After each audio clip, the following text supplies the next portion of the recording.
Alhamdulillah hamdan katsiran thayyiban mubarakan fihi kama yuhibbu rabbuna wa yardah. Wassalatu wassalamu ala Rasulillah wa ala alihi wa ashabihi wa man walah. Addal amanah wa ballagha risalah wa nasahal ummah wa jahada fillahi haqqa jihadih hatta tarakal ummata ala nahjatil bayda lailuha kanahariha la yazighu anha illa halik. Kaum muslimin dan muslimat, bapak-bapak, ibu-ibu, mas-mas, mbak-mbak, adikku semuanya yang semoga senantiasa dirahmati oleh Allah SWT. Alhamdulillah di malam hari ini kita bisa hadir kembali di majelis ilmu.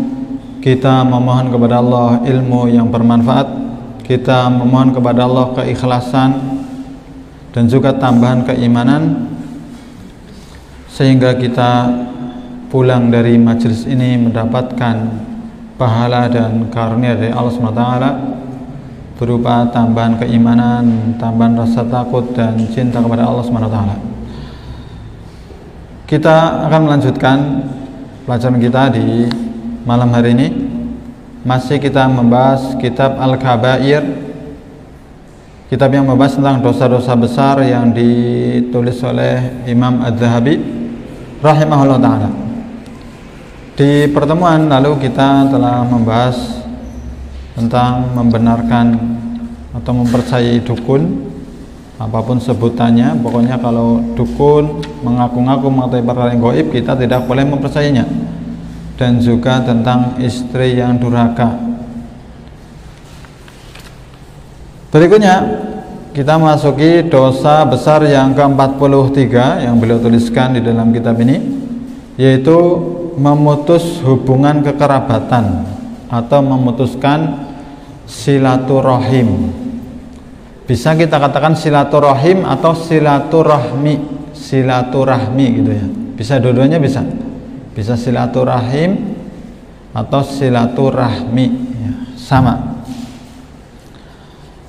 Beliau membawakan pertama ayat dalam surat An-Nisa ayat 1. Wattaqullaha alladzi tasaaluna bihi wal arham.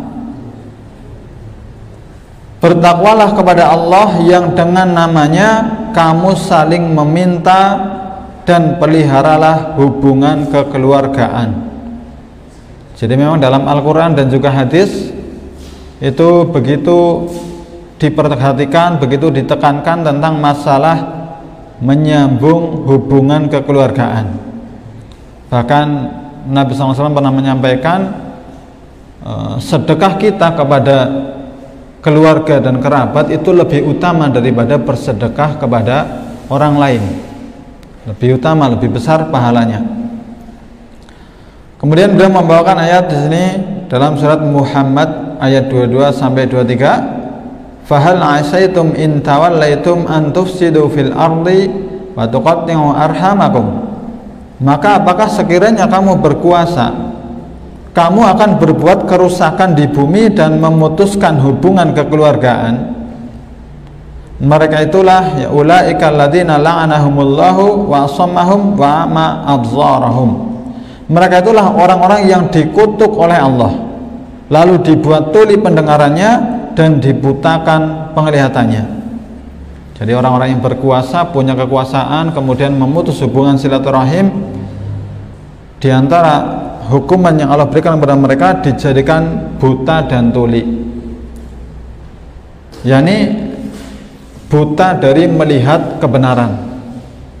Yang mestinya kebenaran, dia melihatnya sebagai kebatilan. Yang kebatilan dilihat sebagai kebenaran. Dan juga tuli, yakni tuli dari mendengar kebenaran. Kemudian Nabi SAW mengatakan, itu diantara penjelasan para ulama tentang ayat ini. Kemudian Nabi SAW mengatakan, la yadkhulul jannata qati'u rahimin. Tidak akan masuk surga orang yang memutus silaturahim. Ya, silaturahim itu maknanya apa ya? Silaturahim itu kan bahasa Arab. Ya, kayaknya dulu pernah kita jelaskannya. Silah artinya menyambung. Rahim itu kerabat, yakni yang masih punya hubungan rahim, masih punya hubungan darah, kerabat lah bahasa kita ya, kerabat. Jadi silaturahim itu artinya menyambung hubungan kekerabatan. Biasanya kalau dalam bahasa Indonesia ditambah tali ya, tali silaturahim, tali hubungan kekerabatan. Nah, kalau kita memutus tali itu, kita meninggalkan hubungan kita dengan kerabat kita, tidak menghubunginya, merendahkannya, membiarkannya, pokoknya nggak urusan gitu, dimusuhi, memusuhi, atau bahkan ya tadi tidak urusan, diputus hubungannya, seolah-olah nggak punya hubungan apa-apa. Ya, istilah hubungan itu kan menunjukkan ya biasa ketemu, biasa bareng gitu, artinya ada hubungan. Nah, kalau hubungan ini diputus ya, berarti sudah seperti nggak ada hubungan ya, kamu ya kamu, saya nggak ada urusan gitu. Itu memutus hubungan silaturahim. Kata Nabi SAW, orang yang memutus hubungan silaturahim itu tadi apa? Tidak akan masuk surga. Ini atas riwayat Imam Bukhari dan Muslim. Jadi perkaranya begitu besar ya, memutus hubungan silaturahim. Dan kami ingatkan di sini bahwasanya silaturahim itu tadi maknanya hubungan kekerabatan. Jadi yang dinamakan menyambung silaturahim berarti menyambung hubungan dengan orang-orang atau menjaga hubungan dengan orang-orang yang masih ada hubungan darah ya, masih dulur gitu, masih dulur. Tapi kalau tidak ada hubungan kekerabatan, namanya bukan silaturahim. Kadang-kadang orang nggak paham gitu, dia punya teman, terus nggak bertemanan lagi sama orang itu, apakah dia memutus silaturahim? Tidak, karena temannya nggak ada hubungan kekerabatan ya. Apalagi kalau temannya jelek, malah memang harus diputus gitu, harus dijauhi teman-teman yang jelek, karena bisa menarik kita kepada kejelekan sebagaimana kejelekan yang dia lakukan. Itu silaturahim ya. Jadi kadang-kadang ada yang nanya, saya sudah nggak temenan lagi sama dia, apakah termasuk memutus hubungan silaturahim? Tidak ya, karena bukan kerabat, bukan kerabat. Baik. Jadi hubungan silaturahim itu yang masih ada hubungan darah, dan hendaknya kita itu mengenal ya, mengenal siapa saja kerabat kita, dulur-dulur kita, terutama dulur-dulur yang dekat gitu, dulur edek, siapa aja ya yang dekat, siapa, paman, bibi, anaknya paman, anaknya bibi gitu ya. Itu kita usahakan. Bahkan Nabi SAW pernah mengatakan, ta'allamu min ansabikum ma tasiluna bihi arhamakum. Pelajarilah nasab-nasab kalian. Nasab itu apa? Jalur keturunan, garis keturunan, itu dipelajari. Dan ini merupakan keistimewaannya orang Arab. Orang Arab itu kalau masalah nasab, wah nomor satu. Makanya kita kalau membaca sirah Nabi, itu para ulama menulis, diantaranya Syekh Sofyan Al-Mubarakfuri dalam kitab beliau Ar-Rahiqul Maktum, menulis nasabnya Nabi Muhammad SAW. Ditulis sampai, bahkan ada yang menulisnya sampai Nabi Nuh ya.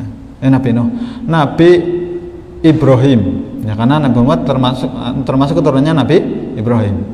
Cuman untuk nasabnya Nabi itu yang disepakati kesohihannya itu sampai Adnan, dan dari Nabi sampai Adnan itu ada 15 nama, kalau enggak 16 ya, lupa ya. Jenengan hafal apa enggak? Muhammad bin Abdillah bin Abdul Muttalib bin Abdi Manaf bin Qusay bin Kilab bin Fihr bin Murrah dan seterusnya. Saya sempat hafal sampai Adnan tapi sudah lupa lagi. Itu jadi mereka dijaga gitu, hafal ya, itu kalau diurut secara bahasa Jawa itu dari bapak, simbah, buyut, canggah, wareng, apalagi atasnya uger-uger gitu ya, beropak sente, sampai sekian kakeknya mbah yang kesekian, itu mereka tahu gitu ya. Makanya kadang-kadang kalau ketemu sama sesama mereka, sama yang keturunan Arab, biasanya depannya kan ada at-atnya, al gitu ya, at-tamimi ya, atau kalau ada juga yang pakai ba ya, itu oh kamu sama-sama belakangnya at-tamimi, diurut ya, at-tamiminya sebelah mana, mbahnya ini, oh ketemu di mbah yang ke-5 masih sama gitu. Itu istimewanya orang-orang Arab. Kalau kita ya orang Jawa apalagi ya, kadang-kadang buyute tok we wis orang ngerti. Ya, buyute siapa? Alah mbuh. Enggak tahu. Ya, karena tadi kurang terjaga dari sisi. Nah, ini yang sama Nabi SAW kita disuruh untuk mempelajarinya. Makanya kalau perlu itu ditulis. Bapak saya ini, mbah saya ini, mbah saya punya anak ini, itu yang termasuk saudaranya bapak saya. Gitu. Nanti kita bisa mengenal sedulurku sama bae gitu. Nanti kita bisa menyambung tali silaturahim di situ dengan kita mengetahui dulur-dulur kita. Jadi kata Nabi SAW, ta'allamu min ansabikum, pelajarilah nasab kalian atau jalur nasab kalian. Matasiluna bi arhamakum, yang dengannya kalian bisa menyambung hubungan silaturahim. Gitu. Dan Al-Imam Adz-Dzahabi di sini juga beliau membawakan tentang keutamaan menyambung hubungan silaturahim.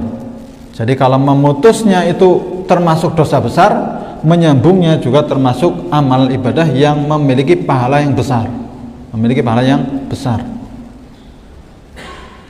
Beliau di sini membawakan di antara hadis-hadis tentang besarnya dosa memutus silaturahim, dan ulama Bukhari dan Muslim, man kana yu'minu billahi wal yawmil akhir falyasil rahimah, barang siapa beriman kepada Allah dan hari akhir, hendaklah dia itu menyambung hubungan silaturahim. Hubungan ya, silaturahim itu hubungan rahim ya tali silaturahim gitu, menyambung tali silaturahim. Ini anjuran ya, anjuran untuk atau perintah untuk menyambung hubungan rahim atau silaturahim. Bahkan beliau mengatakan di sini termasuk tanda keimanan.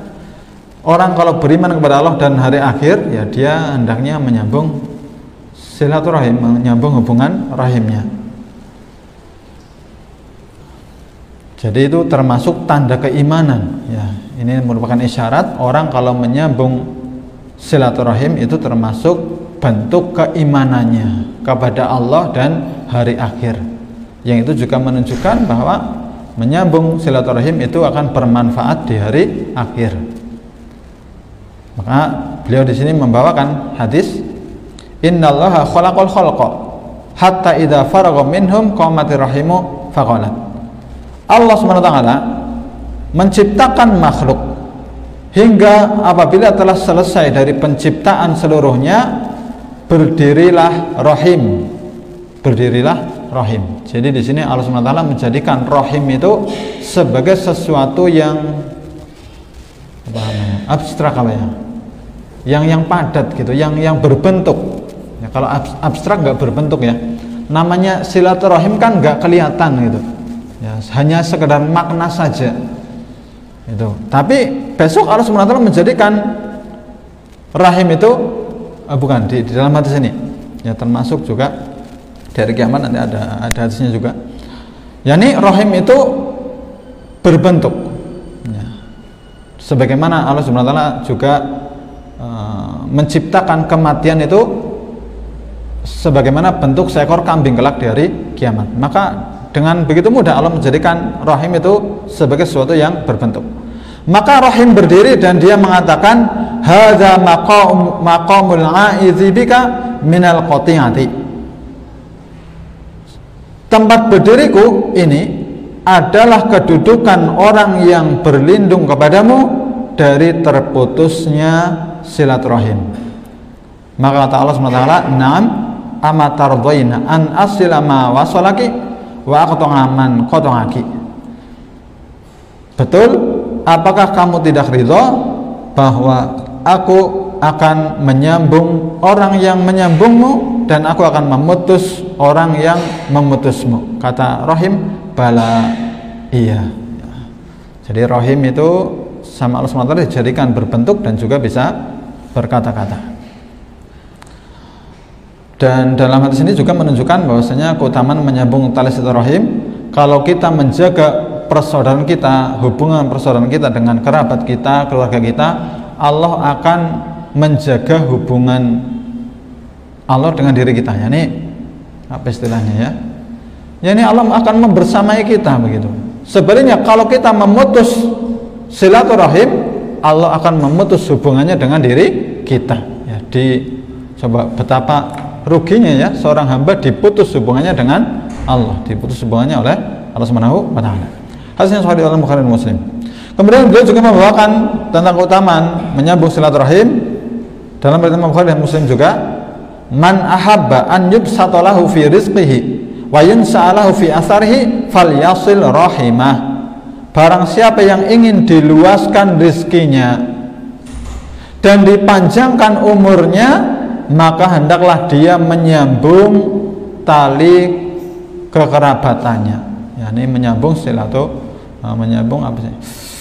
Hubungan silaturahim gitulah. Ya, menyambung hubungan silaturahim. Ya, susah juga kalau diterjemahkan ya. Silaturahim tadi apa? Menyambung hubungan kekerabatan. Ya. Intinya silaturahim lah yang itu tadi, menyambung hubungan kekerabatan.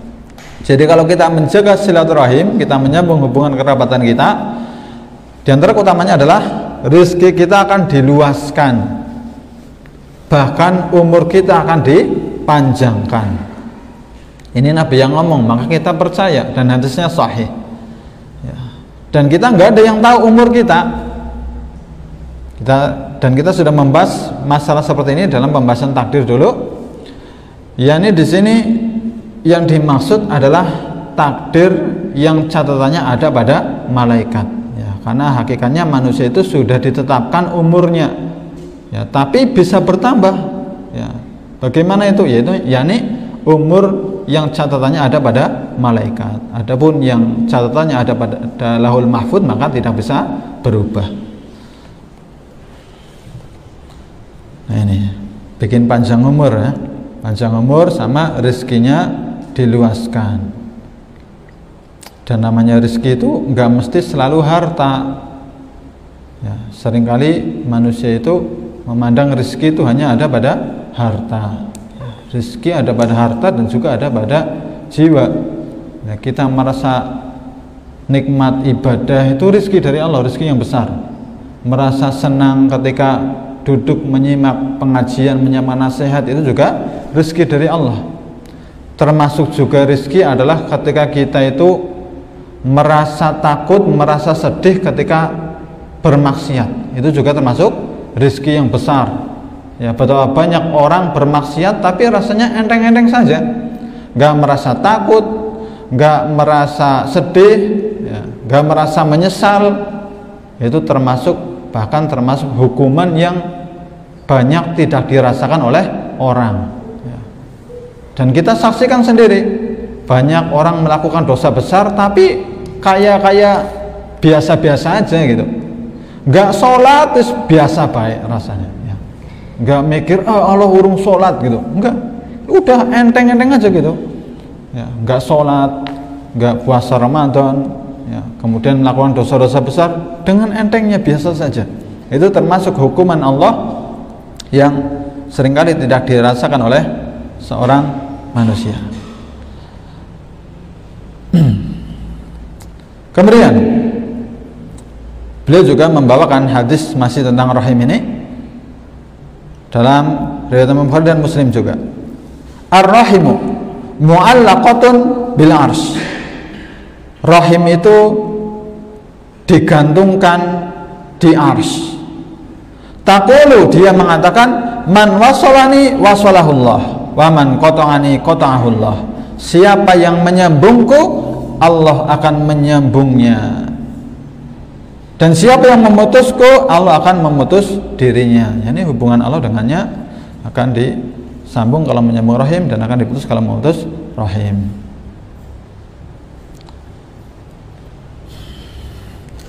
Intinya dua perkara ini saling berkebalikan. Ya, ada keutamaan ketika kita menyambung hubungan kekerabatan dan juga ada dosa yang besar. Ya, dosanya besar, memutus hubungan kekerabatan. Maka kita waspada. Nah, seringkali di antara kekerabatan itu terputus karena masalah dunia. Dan itu kebanyakannya begitu ya. Orang tuanya meninggal, rebutan warisan, akhirnya putus hubungan kekerabatannya.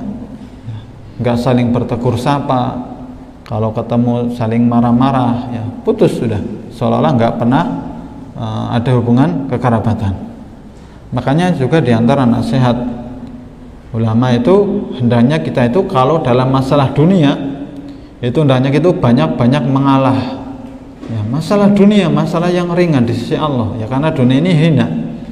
Ya, daripada kita bermusuhan, bukan berarti juga kita itu tidak menuntut hak kita. Ya sekali lagi masalah itu masih bisa ditolerir, kita banyak-banyak mengalah. Ya masalah dunia. Baik, daripada kita itu saling bermusuhan. Baik.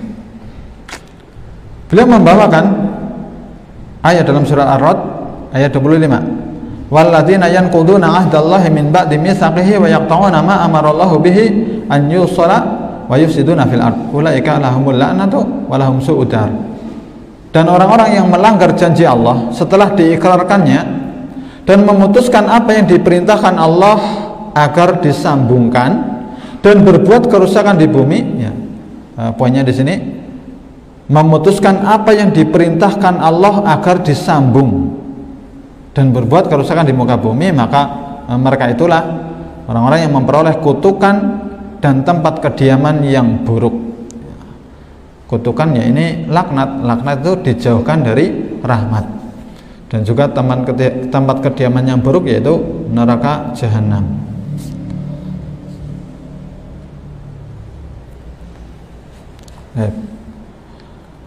Nah ini pembahasan tentang rahim. Jadi Nabi SAW menaruh perhatian yang besar, Islam sendiri menaruh perhatian yang besar dalam masalah hubungan kekerabatan. Sebenarnya kita tuh sering-sering menyambung hubungan kekerabatan dengan kerabat kita. Dan namanya orang nyambung hubungan kekerabatan itu tidak hanya dengan mengunjungi, ya, sekedar kita telepon, kita WA-an gitu, kita ngucapin salam sama dia atau menitipkan salam, itu sudah termasuk menyambung silaturahim, sudah menyambung rahim, ya. Sudah melakukan atau menyambung hubungan silaturahim. Nah, maka kita hendaknya kita lakukan yang seperti itu, ya. Syukur-syukur bisa datang, alhamdulillah, ya, sambil membawa hadiah sehingga saling muncul rasa saling mencintai, saling menyayangi. Karena kata Nabi SAW, tahadu tahabu, salinglah kalian memberikan hadiah, niscaya kalian itu akan saling mencintai, ya. Dan cinta ini lawan dari permusuhan, ya. Permusuhan itu identik dengan memutus hubungan, ya. Tapi kalau saling mencintai maka akan erat hubungannya, akan kuat hubungan kekerabatannya, sehingga itulah yang diharapkan. Taib, semoga bisa dipahami dan semoga Allah memudahkan kita untuk menyambung hubungan rahim kita, hubungan kekerabatan kita dengan kerabat-kerabat kita. Baik, di samping itu juga ada hak-hak kekerabatan atau adab-adab kita yang perlu kita ketahui juga terkait dengan kekerabatan, yang mana itu menunjukkan pentingnya menyambung hubungan silaturahim. Intinya memutus hubungan silaturahim adalah dosa yang besar, ancamannya laknat, ancamannya tidak bisa masuk surga. Karena kata Nabi SAW tadi, la yadkhulul jannata qati'u rahimin, tidak masuk surga orang yang memutus hubungan silaturahim. Dan satu lagi kata Nabi SAW, laisal wasilu bil mukafi, walakin al wasilu alladzi idza quti'at rahimuhu wa salaha. Penyambung tali silaturahim yang sejati, ya. Jadi ada yang sejati, ada yang enggak sejati gitulah. Kalau sejati berarti yang benar-benar gitu.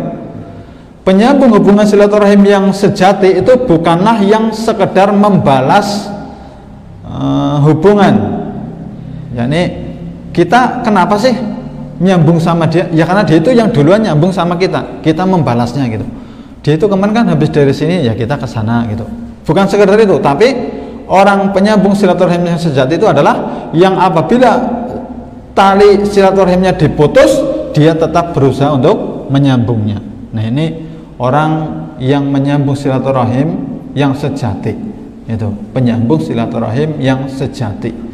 Itu yang kalau diputus kita tetap berusaha untuk nyambung meskipun diputus. Baik. Berikutnya dosa besar yang ke-44 yaitu menggambar makhluk bernyawa di pakaian, di dinding dan lain sebagainya. Menggambar makhluk bernyawa. Ini yang sempat kita singgung di pertemuan yang kemarin. Kini kita bahas secara lebih rinci terkait menggambar atau membentuk rupa. Menggambar, membuat patung sama, yakni membentuk rupa. Beliau membawakan pertama hadis dalam Bukhari dan Muslim, man sawwara suratan kullifa an yanfukha fiha ar-ruh yaumil qiyamah wa laysa binafih. Barang siapa yang membuat suatu gambar makhluk bernyawa, maksudnya, maka dia akan disuruh untuk meniupkan ruh ke dalamnya, ya, kepada gambarnya itu di hari kiamat kelak. Padahal dia tidak akan mampu melakukannya. Jadi kalau kita gambar hewan, gambar orang, ya, secara komplit dengan wajahnya, karena yang menjadi inti adalah pada wajahnya, maka besok akan disuruh untuk meniupkan ruh di dalamnya. Bisa apa enggak? Enggak bisa, ya, enggak akan bisa. Kemudian Nabi SAW juga bersabda dalam riwayat Bukhari dan Muslim juga, asyadun nasi adzaban yaumal qiyamati al-musawwirun yuqalu lahum ahyu ma khalaqtum. Manusia yang paling pedih, paling berat siksaannya kelak di hari kiamat adalah para pembentuk rupa, yakni yang gambar ataupun bikin patung. Akan dikatakan kepada mereka, hidupkanlah apa yang telah engkau ciptakan. Nih, karena seolah-olah dia itu seperti Allah membuat makhluk begitu. Jadi ini perkara yang besar, ya, tapi banyak kaum muslimin yang tidak tahu, ya. Bahkan masalah gambar-menggambar ini diajarkan di sekolah-sekolah. Gambar, ya, gambar hewan dibiarkan, gambar orang ada wajahnya dibiarkan. Ini termasuk dosa besar, ya, dosa besar. Bahkan kata Nabi SAW tadi, siksaan yang paling berat, ya, manusia yang siksaannya paling berat, ya. Dan kita percaya, ya, kan hadisnya sahih, ya. Jadi jangan katakan masa cuman gambar gini tok siksanya paling berat. Ya, ini Nabi yang mengatakan begitu. Ini Nabi yang mengatakan. Ya, karena memang Allah SWT kan syadidul iqab gitu. Allah itu sangat keras siksaannya. Karena memang Allah SWT ketika menyiksa itu tidak ada yang bisa menandingi siksaan Allah. Seandainya orang di dunia cuman gambar gini kemudian dibakar, dihukum dibakar, ya orangnya kejam sekali gitu. Tapi Allah tidak begitu. Allah itu bijaksana, Allah maha adil. Allah tidak zalim kepada hambanya. Baik. Makanya kalau kita memahami hal ini dan Allah jauhkan kita dari perbuatan menggambar atau membentuk makhluk bernyawa, maka alhamdulillah. Kemudian beliau membawakan hadis riwayat Bukhari Muslim juga. Hadisnya kita di sini beliau langsung ke poinnya, tapi sebenarnya sebelumnya ada ceritanya dulu. Nah, ini Nabi SAW pernah masuk kepadaku sementara aku menutup tirai ke lubang tembok, yakni semacam jendela, ya, lubang tembok. Aku menutup tirai ke lubang tembok milikku dengan kain yang terdapat gambar-gambar makhluk hidup padanya. Jadi temboknya atau jendelanya ditutup pakai korden gitulah. Tirai, korden. Cuman kordennya ini ada gambar makhluk bernyawanya. Apa gambar manuk, apa gambar apa gitu. Manakala beliau melihatnya, beliau menanggalkannya. Ya. Beliau melepasnya, menanggalkan itu melepaskan, ya. Di sini enggak disebutkan hadis lengkapnya. Dan raut wajah beliau berubah karena marah. Lalu beliau bersabda, ya Aisyah, asyadun nasi adzaban yaumal qiyamati alladzina yudhahuna bi khalqillah. Wahai Aisyah, orang yang paling keras siksanya pada hari kiamat kelak adalah orang-orang yang menyerupai atau meniru-niru ciptaan Allah. Kemudian Aisyah mengatakan, maka kami pun memotongnya lalu membuat darinya 1 atau 2 buah bantal. Ya, jadi kordennya tadi dipotong terus dijadikan bantal.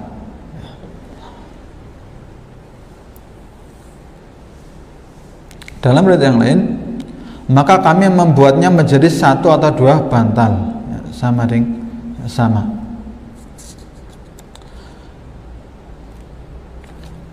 Ya. Baik. Jadi ini diantara hadis-hadis yang menjelaskan tentang dahsyatnya atau besarnya dosa menggambar.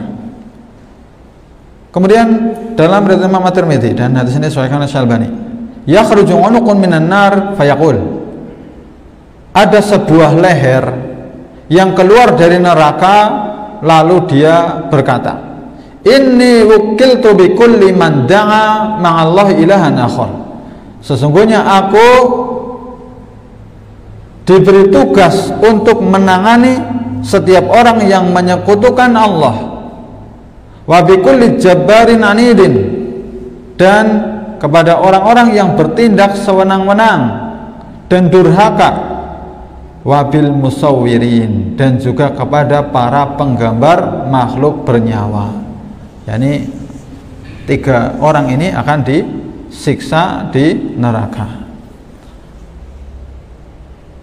Kemudian juga di antara hadis-hadisnya, nah ini hadis riwayat Bukhari dan Muslim juga, kullu, kata Nabi SAW, kullu musawwirin finnar yaj'alu lahu bi kulli suratin sawwaraha nafsan fatu'adzibuhu fi jahannam, setiap penggambar makhluk hidup, ya, atau pembuat patung sama, akan masuk neraka. Setiap penggambar makhluk hidup akan masuk neraka, dan setiap gambar yang pernah dibuatnya akan diberi nyawa kemudian mengazabnya di neraka jahanam. Subhanallah, ini mengerikan sekali. Setiap yang digambar, ya, bikulli suratin sawaraha, setiap makhluk atau apa tadi, makhluk bernyawa yang dia menggambar makhluk bernyawa itu akan diberi nyawa sama Allah, kemudian akan menyiksanya di neraka jahanam. Ya, na'udzubillah min dzalik. Ya, coba kalau dia bikin komiknya komik dinosaurus gitu, dari depan sampai belakang wis itu dihidupkan semua, besok menyiksanya, mengerikan sekali, ya, mengerikan sekali. Maka hendaknya takut kepada Allah orang-orang yang membuat makhluk patung atau gambar makhluk bernyawa. Kemudian di antara hadis juga, wa man adlamu mimman dhahaba yakhluqu khalqan ka khalqi fayakhluqu habatan aw liyakhluqu sya'iratan aw liyakhluqu dzarratan. Allah SWT berfirman dalam hadis qudsi, siapakah yang lebih zalim daripada orang yang membuat makhluk seperti ciptaanku? Hendaklah dia membuat biji-bijian, biji gandum, atau membuat biji sawi. Tapi ini hadis-hadis yang beliau bawakan tentang membuat gambar atau patung makhluk bernyawa. Nah, Syekh Muhammad bin Shalih Al-Utsaimin beliau menjelaskan di sini. Jadi nanti ada perbedaan pembahasan antara membuat gambar dengan memanfaatkan gambar. Ya, kalau membuat gambar berarti bikin. Tapi kalau memanfaatkan, kita yang bikin orang lain, kita cuman menggunakan atau memanfaatkan. Syekh Muhammad bin Shalih Al-Utsaimin beliau mengatakan dalam Syarh Riyadhus Shalihin, proses menggambar yang disepakati keharamannya yaitu apabila seseorang menggambar atau membuat patung makhluk yang bernyawa, seperti gambar patung atau hewan, patung orang atau hewan seperti singa, kelinci, monyet, dan lain sebagainya, baik yang terbuat dari kayu, batu, tanah, atau yang semisalnya. Semua sepakat, yakni semua ulama sepakat bahwa gambar dan patung makhluk yang bernyawa diharamkan dan pelakunya dilaknat sesuai dengan sabda Rasulullah SAW dan akan disiksa dari kiamat kelak. Yang kedua, menggambar sesuatu yang tidak bernyawa seperti pohon, matahari, bulan, bintang, sungai, gunung, dan sejenisnya, maka beliau di sini mengatakan ini pendapat jumhur ulama mengatakan bahwa sesuatu yang tidak bernyawa tidak apa-apa untuk digambar. Ya, jadi gambarnya kalau gambar pohon, pemandangan, ya bukan makhluk bernyawa lah, maka tidak mengapa. Yang ketiga, menggambar makhluk yang tidak bernyawa, ini masih dalam menggambar, akan tetapi diberi warna dan garis-garis ya. Di antara mereka saya nggak paham apa yang dimaksud dengan warna dan garis-garis di sini, tapi yang jelas di sini beliau menjelaskan selama itu gambarnya adalah gambar makhluk bernyawa, maka tetap tidak boleh ya, tetap tidak boleh. Baik. Kemudian beliau di sini mengatakan tentang hukum memfoto ya. Nah, sekarang gimana kalau foto ya? Kata beliau, apabila engkau menelaah keterangan yang ada, engkau akan melihat bahwa foto tidak termasuk dalam kategori yang dilarang. Sebab sesuatu yang difoto lewat kamera tidak melalui proses menggambar. Jadi foto itu beda dengan gambar. Kalau gambar kan pakai pena, pakai pulpen, pakai digambar ya, ada prosesnya begitu. Adapun dalam masalah menggambar, seolah-olah alat ini itu dalam masalah foto ya, seolah-olah alat ini hanya memindahkan gambar makhluk yang diciptakan oleh Allah ke atas kertas, dan inilah pendapat yang paling kuat. Jadi beliau menjelaskan di sini masalah foto itu adalah ya, itu ya gambar yang Allah buat gitu, sama dengan gambar yang Allah buat, cuman dipindahkan di kertas gitu. Alat ini hanya memindahkan gambar makhluk yang diciptakan oleh Allah ke atas kertas. Kemudian beliau juga menjelaskan foto-foto, pendapat yang paling kuat adalah foto-foto yang dihasilkan oleh kamera tidak termasuk dalam kategori gambar yang dilaknat, sebab sama sekali tidak ada campur tangan pemotret dalam proses penciptaan gambar. Tidak ada campur tangan pemotret dalam proses penciptaan gambar, dan alat tersebut tidak bisa dikatakan seorang pelukis atau penggambar. Namanya orang motret kan cuma mencet tombol dong ya, cekrek ya, kemudian jadi, dan hasilnya itu kan sama seperti yang Allah ciptakan ya, hanya saja menjadi kalau orang kan ada bayangannya, kalau apa istilahnya 3 dimensi apa ya, kalau gambar kan 2 dimensi gitu, rata, nggak ada bayangannya, tapi hasilnya sama rupanya gitu, itu seperti yang Allah ciptakan. Makanya diantaranya ada yang mengatakan foto itu seperti kalau kita itu bercermin gitu. Bercermin boleh nggak? Boleh gitu. Namanya orang bercermin kan ya dicermin gitu, rata, itu seperti kita persis gitu, ciptaannya Allah ya. Termasuk juga kata beliau di sini mesin fotokopi ya, mesin fotokopi juga seperti foto dari sisi hukumnya. Yani fotokopi itu hanyalah sebuah mesin yang memindahkan gambar saja. Namun, nah ini yang pembahasan berikutnya, permasalahannya adalah tujuan benda itu atau orang-orang itu ketika difoto. Nah ini tujuannya apa? Foto-foto gitu ya, tujuannya apa foto-foto? Maka foto itu perlu ditinjau dari tujuannya. Dan di sini beliau memberikan banyak penjelasan terkait penggunaan atau tujuan dari foto itu.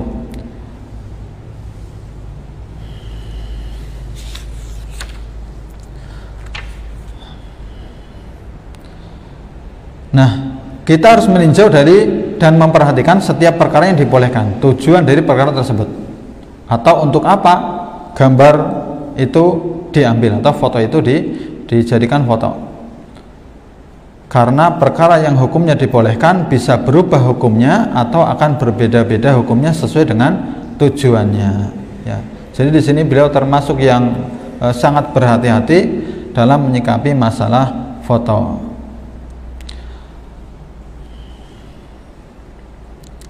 Seseorang yang ingin melakukan suatu perjalanan di bulan Ramadan dengan tujuan agar dia bisa berbuka, maka kita tegas mengatakan kepadanya bahwa hukum perbuatannya tersebut adalah haram ya.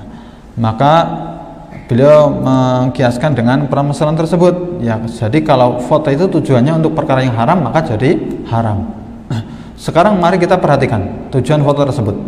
Seseorang mungkin mempunyai niat buruk ketika membuat atau mengambil foto. Misalnya dia mengambil gambar foto seorang wanita tertentu yang bukan istrinya untuk dilihat atau dinikmati keindahan wajahnya. Atau setiap peristiwa atau momen penting dalam perjalanan hidupnya diabadikan dalam sebuah album foto agar dia bisa melihat-lihatnya ya, atau menikmatinya. Maka hal tersebut hukumnya haram. Ya. Seseorang yang mengambil gambar foto gadis yang cantik dengan tujuan agar dapat dilihatnya terus sepanjang waktu, maka ini hukumnya haram. Ya. Yang seperti itu ya haram, yang memandangi perempuan yang bukan mahramnya. Ya, makanya juga perempuan ini dilarang, bahkan diharamkan menyebarkan foto-foto dirinya ataupun foto-foto orang lain, foto-foto gadis-gadis yang membuka aurat. Ya. Itu termasuk keharaman yang banyak terjadi di zaman ini, bahkan bisa menjadi dosa jariyah. Yani setiap ada laki-laki yang memandangnya, kemudian ya memandang aurat kan dosa. Berarti dia menjadi penyebab orang lain mendapatkan dosa, sehingga dia pun menjadi ikut mendapatkan dosanya, dosa jariyah. Bahkan meskipun sudah meninggal dunia, kalau fotonya masih ada yang membuka aurat, kemana-mana dilihat sama laki-laki, ya dia terus mendapatkan aliran dosanya. Naudzubillah min dzalik. Ya, makanya betapa besarnya dosa artis-artis, model-model yang enggak menutup auratnya, kemudian apalagi artis kan ketika difoto kan tampil dengan seindah-indahnya, secantik-cantiknya, pasti yang melihat akan tergoda, maka dia akan mendapatkan dosanya dari setiap lelaki yang memandangnya. Ini mengerikan ya, orangnya sudah mati, fotonya masih ada ya, dosanya terus mengalir. Harapannya kalau orang meninggal dunia kan pahalanya yang ngalir, lah ini dosanya yang ngalir ya. Sudah nggak bisa beramal, malah nggak bisa minta ampun, malah dosanya ngalir terus ya. Ini mengerikan.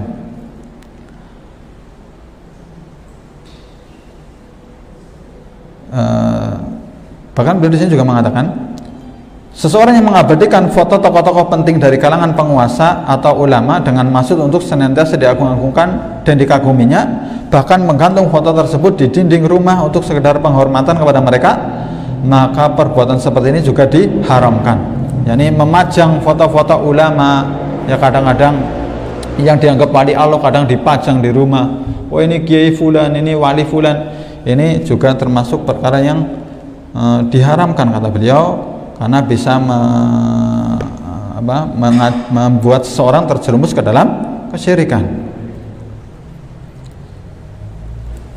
Kemudian juga beliau di sini juga termasuk yang melarang berkaitan dengan foto-foto untuk sekedar untuk kenang-kenangan. Ya, seseorang mengabadikan sesuatu dalam bentuk foto untuk dijadikan kenang-kenangan juga diharamkan dan tidak diperbolehkan, karena itu tersebut hanya membuang-buang waktu. Ya, jadi dari sisi membuang-buang waktu. Faedah keuntungan apa yang kau dapatkan dengan mengenang foto-foto tersebut setiap saat? Ya, jadi beliau itu termasuk dalam masalah ini yang begitu berhati-hati, sehingga beliau dalam masalah ini beliau tidak membolehkan foto hanya sekedar untuk kenang-kenangan. Namun apabila foto itu dimaksudkan untuk keperluan, ya ada keperluannya, misalnya untuk identitas pribadi atau menguatkan data tertentu dengan tujuan yang benar, maka yang seperti itu tidak berdosa, tidak apa-apa. Intinya beliau begitu berhati-hati dengan masalah foto ini. Adapun dalam masalah gambar tadi, ya, dalam masalah gambar tadi,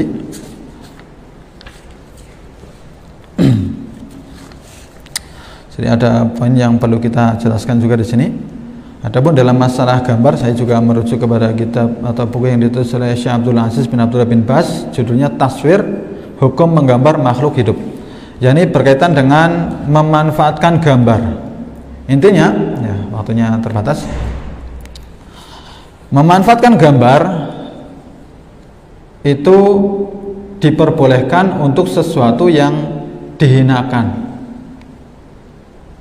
Sebagaimana hadis tadi, ketika Aisyah radhiyallahu anha kemudian memotong kordennya, kemudian dijadikan bantal, ya, maka yang seperti itu tidak mengapa.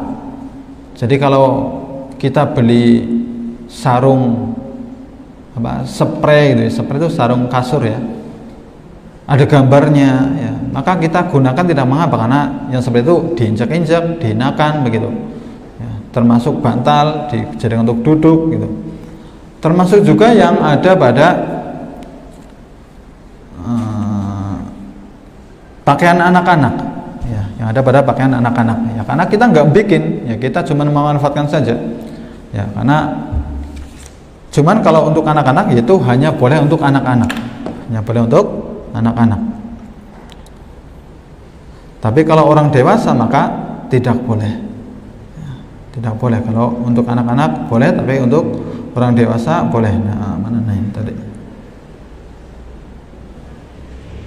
Nah ini Ustadz Abu Salma hafizallahu ta'ala, beliau menjelaskan mainan anak-anak ya, termasuk juga mainan anak-anak ya. Ini mainan anak-anak. Nah, kalau tadi gambar ya, Afan, gambar yang ada pada anak-anak itu juga termasuk yang dihinakan, karena dia itu akrab dengan najis biasanya. Kalau apalagi anak-anaknya masih pipis-pipis gitu ya, maka itu termasuk yang dihinakan, sehingga tidak mengapa. Walau alam bisawab. Adapun terkait gambar atau boneka ya, di sini beliau membahas boneka. Ustaz Abu Salma mainan anak-anak seperti boneka berbentuk binatang ataupun berbentuk makhluk bernyawa lainnya, maka ini ada perinciannya. Yang pertama yang harus dipahami adalah jika itu memang ditujukan untuk anak-anak dan ada nilai-nilai pendidikannya, ada manfaat buat anak-anak bermain boneka tersebut, seperti menumbuhkan rasa cinta si anak, merangsang empati anak. Dengan bermain boneka tersebut muncul perasaan anak untuk menyayangi dan mengasihi. Dan di dalam Islam sebagaimana dijelaskan oleh para ulama, bahwa ada hal yang bersifat rukhsah, bersifat keringanan, yang dimana sesuatu itu dimaafkan untuk anak-anak, namun tidak dimaafkan untuk orang dewasa ya, dimaafkan untuk anak-anak tapi tidak dimaafkan untuk orang dewasa. Artinya kalau itu untuk anak-anak maka diperbolehkan boneka tersebut, tapi untuk orang dewasa yang bermain boneka atau untuk koleksi dan dijadikan pajangan maka ini tidak diperbolehkan. Nah, sebagaimana juga Syekh Muhammad Salimin juga di sini membahas terkait gambar atau serupa dengan boneka itu ya, ini gambar-gambar yang ada yang itu kita butuhkan. Nah ini pengecualian terhadap gambar-gambar yang tidak bisa disingkirkan dan kita membutuhkannya. Seperti apa? Seperti gambar yang terpahat dalam uang dinar dan dirham ya, kita punya uang kelunting receh kan ada gambarnya, maka yang seperti ini termasuk yang dikecualikan ya, karena kita membutuhkannya ya. Begitu pula gambar yang tertera di mata uang kita saat ini. Untuk kasus yang seperti ini, pihak yang dimintai pertanggungjawaban adalah orang yang membuat uang logam atau uang kertas yang bergambar tersebut. Nah, untuk yang seperti ini, maka para malaikat tidak akan terhalangi masuk ke dalam rumah yang di dalamnya ada mata uang yang bergambar ya. Jadi karena dalam sebuah riwayat malaikat itu tidak masuk ke rumah yang di dalamnya ada gambar atau ada anjing, itu malaikat nggak mau masuk ya. Ini malaikat, nah ini la tadkhulul malaikatu baitan fihi kalbun wala suratun, malaikat tidak akan masuk ke dalam rumah yang di dalamnya ada anjing atau gambar, yakni gambar makhluk bernyawa. Yakni malaikat yang membawa rahmat. Adapun gambar-gambar yang dibolehkan ya, yakni gambar yang dihilangkan wajahnya, karena apabila dihilangkan wajahnya, ini penjelasan para ulama, maka sudah tidak seperti makhluk bernyawa. Jadi kalau gambar wajahnya nggak ada, hidungnya nggak ada, matanya nggak ada, mulutnya nggak ada, maka yang seperti itu dibolehkan, karena yang seperti itu tidak menyerupai makhluk yang bernyawa. Ini yang beliau jelaskan ya, termasuk juga oleh para ulama yang lainnya. Baik, semoga bisa dipahami penjelasan kita malam hari ini. Dan barangkali satu lagi, yakni bahwasanya masalah foto orang mau foto sama orang tidak mau difoto itu tidak menunjukkan kepada orang itu ahlus sunnah atau bukan gitu, orang itu bermanhaj salaf atau bukan ya. Karena ada barangkali yang beranggapan, oh si fulan mau difoto berarti bukan ahlus sunnah gitu, oh si fulan tidak mau difoto, oh berarti dia itu ahlus sunnah sejati gitu ya.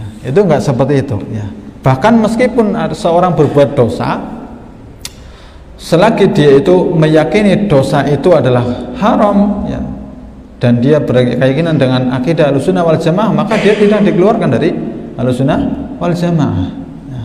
Jadi seperti itu.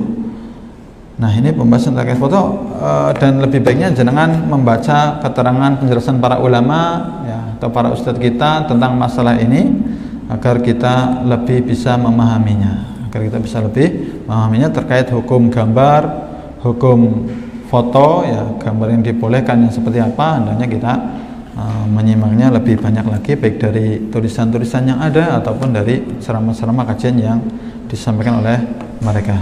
Demikian, wassalamualaikum warahmatullahi wabarakatuh. Wa ala alihi washabihi ajmain. Subhanakallahumma wa bihamdika asyhadu an la ilaha illa anta astaghfiruka wa atubu ilaik. Wassalamualaikum warahmatullahi wabarakatuh.